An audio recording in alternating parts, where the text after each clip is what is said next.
искам да ви представя как изглежда и функционира електрическата хидравлична преса.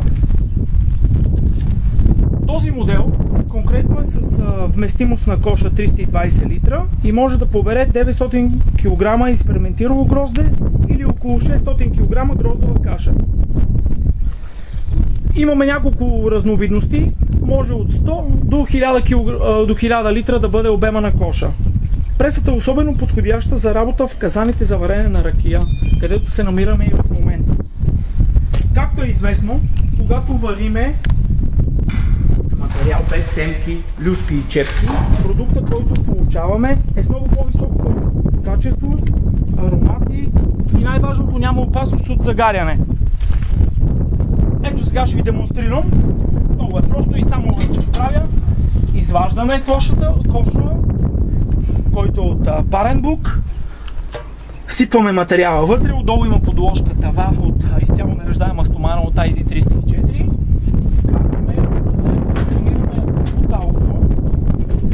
Махаме поличката, която няма да ни трябва да тече. Слагаме легена с сока и пускаме машината да работи. Посредством лоста сменяме хода на буталото нагоре или надолу. Ето, може да се фокусира сега как тръгва надолу. Да пресоваме, докато остане почти сух остатък на дъното на коша. При обратния ход буталото се качва след приключване на работа.